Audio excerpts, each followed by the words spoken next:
Scientific television राष्ट्रिय र अन्तर्राष्ट्रिय क्षेत्रको सत्यता, इमानदारीता र निरन्तरताको सिद्धान्तमा टेक्स्ट, अडियो र भिडियोहरूको सूचना आदान प्रदान गर्न लाइक, शेयर र सब्स्क्राइब गर्दै जोडिनुहोला।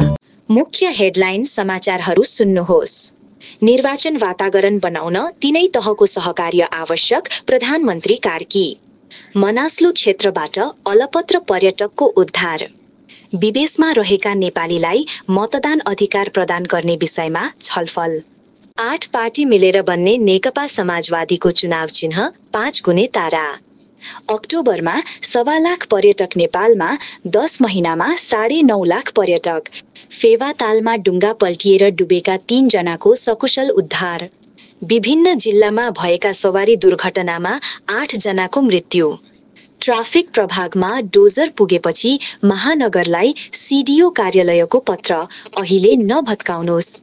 चुनावी पछिको हिंसामा संयमता देखाउन तान्जानियालाई इयुको आग्रह।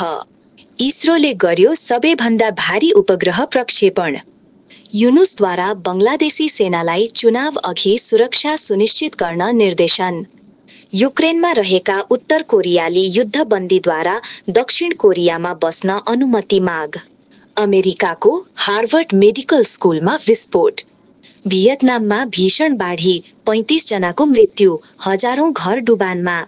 केन्यामा पहिरोमा पुरिएर 21 जनाको मृत्यु। अब बाँकी पूरा समाचारहरू सुन्नुहोस्। Domain register, web host, web design, and mobile apps at Scientific. गृह मन्त्रालय र नेपाल नीति अध्ययन प्रतिष्ठान बीच विदेशमा रहेका नेपाली नागरिकलाई मतदान अधिकार प्रदान गर्ने विषयमा छलफल भएको छ। नेकपा माओवादी, नेकपा एकीकृत समाजवादी, नेपाल समाजवादी लगायत 8 पार्टी मिलेर बन्ने नेकपा समाजवादीको चुनाव चिन्ह 5 गुणे तारा रहने भएको छ। अध्यागमन विभागबाट प्राप्त प्रारम्भिक मासिक तथ्याङ्कका आधारमा नेपाल पर्यटन बोर्डले सार्वजनिक गरेको तथ्याङ्क अनुसार वर्षको मुख्य सिजनमा 1.25 लाख पर्यटक नेपाल भित्रिएका हुन्।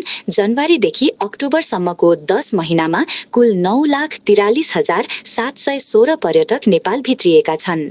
कास्कीको पोखरा महानगरपालिका 6 लेकसाइड स्थित फेवातालमा आइतबार डुङ्गा पल्टिएर डुबेका 3 जनाको सकुशल उद्धार गरिएको छ। विभिन्न जिल्लामा भएको सवारी दुर्घटनामा 8 जनाको मृत्यु भएको छ। धनुषा, सिन्धुली, बाजुरा लगायतका जिल्लामा भएका सवारी दुर्घटनामा 8 जनाको मृत्यु भएको हो। काठमाडौँ महानगरपालिकाले थापाथली स्थित ट्राफिक प्रहरी प्रभाग तत्काल नभत्काउने भएको छ। जिल्ला प्रशासन कार्यालय काठमाडौँले महानगरलाई पत्राचार गरेपछि थापाथली स्थित ट्राफिक प्रहरी प्रभाग भत्काउन पुगेको डोजर रोकिएको हो। युरोपीय संघले तान्जानियामा राष्ट्रपति सामिया सुलुहो हसन पुनः निर्वाचित भएपछि उत्पन्न भएको हिंसालाई थप नबढाउन तान्जानियालाई आग्रह गरेको छ। भारतीय अन्तरिक्ष अनुसन्धान संस्था इसरोले आइतबार भारतीय भूमिबाट अहिलेसम्मकै सबैभन्दा भारी उपग्रह प्रक्षेपण गरेको छ। बङ्गलादेशका प्रमुख सल्लाहकार प्राध्यापक मोहम्मद युनुसले आगामी 13औं राष्ट्रिय संसद चुनावको तयारीका क्रममा देशभरि शान्ति, सुरक्षा र स्थिरता कायम राख्न सशस्त्र फौजलाई विशेष निर्देशन दिएका छन्। युक्रेनमा युद्धकै क्रममा बन्दी बनाइएका 2 उत्तर कोरियाली सैनिकले दक्षिण कोरियामा बस्न पाउन आग्रह गरेको दक्षिण कोरिया स्थित मानव अधिकार संगठनले जनाएको छ। अमेरिकाको हार्वर्ड मेडिकल स्कुलमा विस्फोट भएको छ। शनिबार बिहान भएको विस्फोटमा कोही पनि हताहत नभएको जनाइएको छ। सो घटनाले प्रशासन र सुरक्षा बललाई भने सतर्क बनाएको सञ्चार माध्यमहरूले जनाएको छ। यस हप्ताको लगातार भारी वर्षा र बाढीका कारण मध्य भियतनाममा कम्तीमा 35 जनाको मृत्यु भएको छ भने 5 जना अझै बेपत्ता रहेका छन्। भारी वर्षाका कारण पहिरो जाँदा केनियाको पश्चिमी रिफ्ट भ्यालीमा कम्तीमा 21 जनाको मृत्यु भएको छ। पहिरोले 1000 भन्दा बढी घरहरू ध्वस्त पारेको अधिकारीहरूले बताएका छन्।